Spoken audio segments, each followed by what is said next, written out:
específico de comunicação de alguma marca. Mas o fato é que a percepção que eu tenho é que a utilização desses canais é feita através da complementação, como se tudo fosse possível, como se tudo fosse válido, em qualquer momento, em qualquer situação. Está provado que não é assim, né? Se a gente estivesse pensando assim, a gente estaria regredindo à fase da massificação, que não é da massa dos italianos, mas é onde a gente contemplava todo mundo numa mesma mensagem comercial publicitária. Então eu entendo que esse momento que a gente está vivendo hoje, ele é muito importante. Eu acho que a BDO, eu não sei se é pretensão ou não, eu acho até que é consequência, né? E o próprio Brian teve dificuldade em demonstrar claramente qual é o caminho ou o posicionamento da associação lá. Ela abraça, na verdade, uma plataforma de comunicação, chamada plataforma digital, e aí a gente tem, na verdade, através da convergência, tem todos os meios lá contidos, né? Televisão, jornal, revista, cinema, internet, enfim. Eu acho até que o Out of Home aí não casa com a necessidade, porque a internet efetivamente é dentro de casa, então isso precisaria ser repensado e reposicionado acima de tudo. Mas o que eu acho importante é que isso sugere, acima de tudo, oportunidades. Oportunidades, fundamentalmente, para o planejador de mídia, para o profissional de mídia, que vai ter que ingressar aí de uma forma bastante intensa na elaboração do conteúdo, né?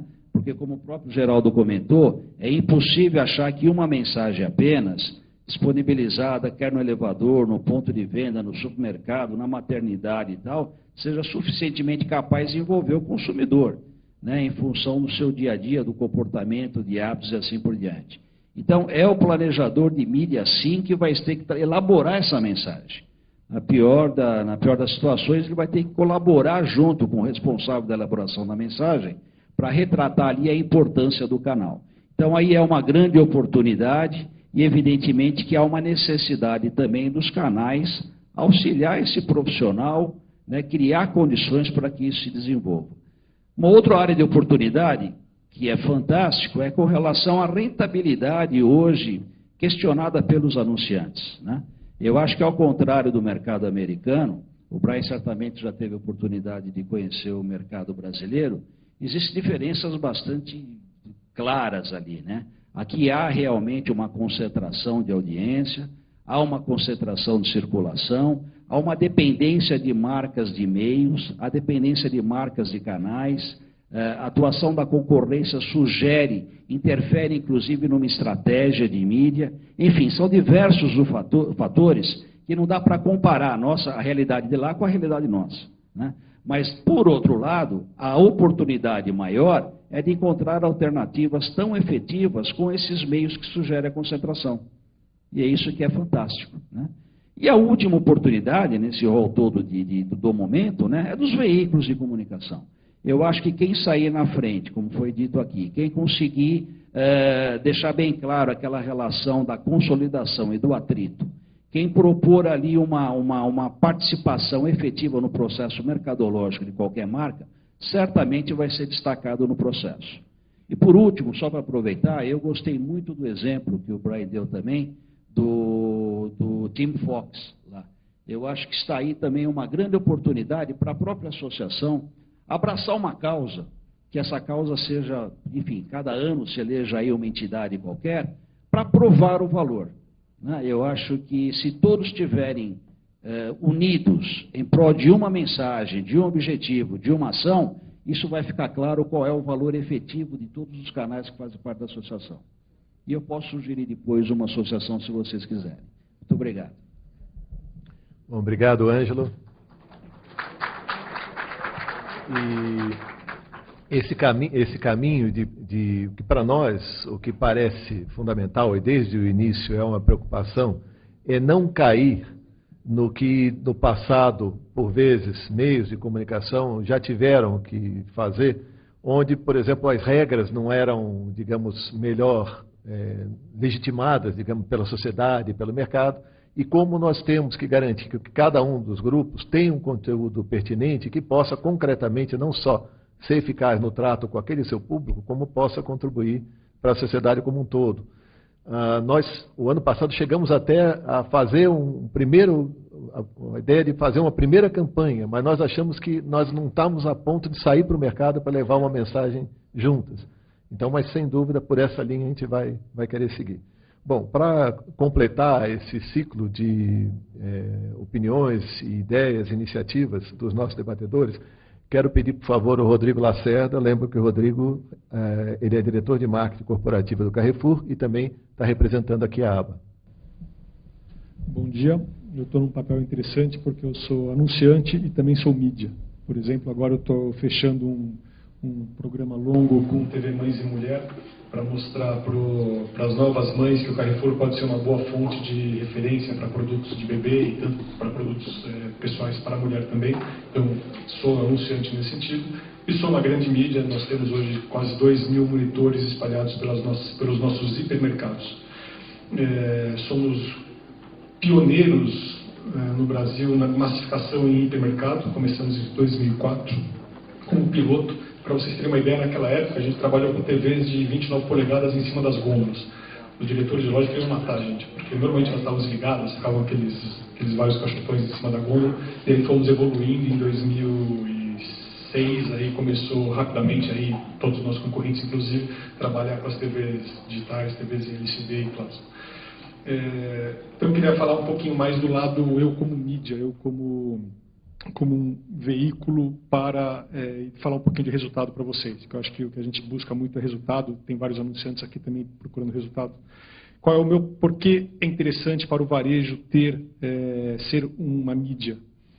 Por 4 pontos principais. O primeiro, de longe, é pela experiência da compra. Todo mundo tem falado muito de experiência da compra, uma loja agradável, e a gente fez pesquisa e o consumidor fala que com o monitor 80% acredita que a loja fica mais agradável, que a compra fica mais agradável, que tem interação, que as pessoas podem ter informação, ter conteúdo, de alguma forma interagir mais com a loja para não ser um processo tão solitário. Então, eu acho que isso é muito importante, agregar valor à compra. Então, isso é o primeiro ponto. O segundo ponto, eu também utilizo a mídia Carrefour dentro da loja para vender os meus produtos. Então, lá eu posso mostrar toda a gama de produtos que eu tenho. Produtos, marca própria, posto de gasolina, farmácia. Então, é um veículo que eu consigo aproveitar o consumidor que está lá dentro e mostrar todo o portfólio de produtos que eu tenho. Então, acaba sendo também uma ótima forma de chegar ao consumidor. Depois, é falar com o meu funcionário. Hoje, um dos grandes pontos, nós temos quase 60 mil funcionários. É muito difícil a gente conseguir atingir todo mundo. Então, nós temos feito com bastante frequência, a gente abre a loja um pouquinho. Antes de abrir a loja, a gente chama todos os funcionários no chão de loja e, de forma, no mesmo momento, a gente consegue comunicar com o chão de loja. Isso tem sido uma excepcional ferramenta também. E, por último, é importante, mas eu diria que para nós, no papel de veículo, não é mais importante a receita, que a gente também tem uma receita através dessa venda. Mas o primeiro ponto sempre é agregar valor para o nosso consumidor. E resultado? O que nós temos para oferecer para os nossos anunciantes? Os resultados têm sido expressivos e é muito fácil medir o ROI dessa mídia. Talvez seja um dos grandes pontos de vantagem sobre esse tipo de mídia. Vou dar o exemplo no varejo, no supermercado, no meu caso. Por quê? Porque você consegue anunciar em uma loja e não fazer numa outra loja. E automaticamente você verifica qual é o impacto da loja que teve o anúncio. Então fizemos, por exemplo, vou dar 2 exemplos só para colorir um pouquinho o que eu estou falando de resultado. Trabalhamos com protetor solar, que cresceu 140% comparado ao mesmo período do ano anterior, quando não tinha anúncio. Então, produtos de impulso, isso funciona muito bem. Lógico, tem que ser uma conjunção de formato, de conteúdo, de posicionamento dos monitores, mas funciona muito bem. E um exemplo que também é muito bom, que é uma outra forma de métrica, mas também é muito válida, quando foi lançado um refrigerante com pouco gás, nós fizemos em algumas lojas o lançamento desse produto e em outras não. Então, nas lojas que tínhamos o anúncio na mídia digital, esse produto vendeu 46% a mais. E pegamos lojas espelho, lojas com a mesma característica. E era lançamento, então não tinha como medir contra o período anterior, medimos contra lojas que não anunciaram. Então, a gente percebe que ele funciona muito. Tem que avaliar categoria, tem que avaliar tipo de público, tem que avaliar momento de compra, tem que avaliar a intenção do cliente de absorver. E não necessariamente tem que ser promoção, pode ser marca, pode ser conceito, pode ser, enfim, passar diversos tipos de mensagem. Mas realmente é uma mídia muito efetiva tanto que nós, como Carrefour, estamos investindo em TV Mães e Mulher por acreditarmos nesse tipo de mídia. Obrigado, Rodrigo. E é bem interessante também o depoimento do Rodrigo. Aliás, tanto o Rodrigo quanto o Alexandre da Terra são empresas, digamos, diretamente ligadas a esse ambiente, já tendo formas de contribuição ou de aferição, como você levantou, que é interessante a gente verificar em que estágio se encontra e como isso pode se representar em diferentes áreas. Bom, já temos aqui algumas perguntas, então eu vou começar com uma pergunta para o Brian, uma pergunta que veio do Sérgio Viriato, do site Lá Fora com BR. Muitas empresas de mídia digital out of home oferecem criação aos clientes aqui no Brasil. Isso também acontece nos Estados Unidos? Na tua opinião, as agências não sabem criar para o meio nos Estados Unidos? Isso é para você, Brian. Falta o microfone. We also have the same in the U.S. I don't need to hear that. That was confusing. We have the same thing in the U.S. where a lot of the companies that own the networks have a creative component, or actually a lot of them came from the content creation business. As mentioned, some of the companies that ran DVD-delivered networks, they were really content companies. And so they're repurposing that content. I believe the agencies do have competency for creative. I think it has just been whether they wanted to.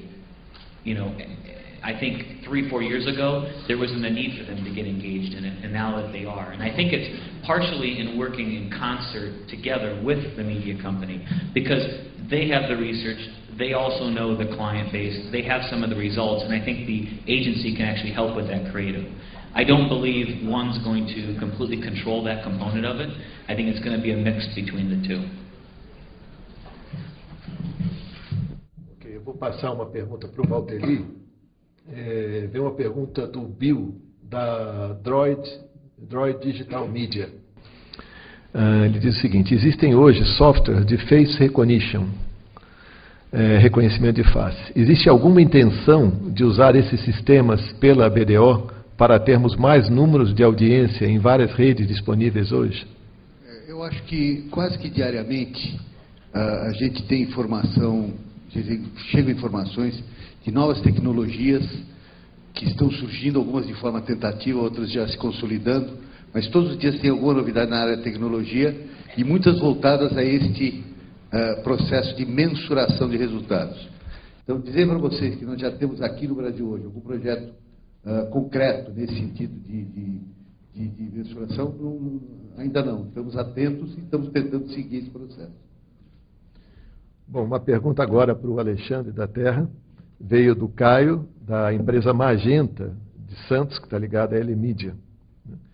A pergunta é: como dos maiores distribuidores de conteúdo em mídia digital out of home, quais são os planos do Terra para o aperfeiçoamento desta plataforma? Como se aproximar mais do consumidor? Bom, só adicionando um comentário à resposta anterior, o mercado de internet também começou criando as suas próprias peças. Então, voltando lá para 97, na pré-história da internet, os portais de internet, na época que estavam aqui no Brasil, que era o UOL, o ZAS, até antes do Terra, tinham empresas dentro de casa que criavam peças para a internet. Então, isso é natural. Toda a mídia que está começando acaba tendo que prestar esse serviço para os anunciantes, que depois é absorvido pelas agências de publicidade. Então, é natural de um novo meio ter que fazer esse ensinamento, prestar esse serviço para o mercado, que depois é assumido pelas agências quando ele efetivamente se torna algo rentável para a agência, que é de verdade é o que a gente está falando. A gente está falando de negócio e enquanto a agência não enxerga isso como um negócio de fato, ela não absorve. E a internet teve que passar por esse caminho até que esse negócio fosse absorvido pelas agências de publicidade. Com respeito o que a gente vem fazendo para melhorar o conteúdo para mídia out of home, a gente vem fazendo várias coisas. Uma delas é estar remodelando toda a estrutura do conteúdo dentro de casa. Então, a gente iniciou um projeto no início do ano, que na verdade mudou todo o portal, que chama Projeto Átomo, que ele muda desde a interface com o consumidor,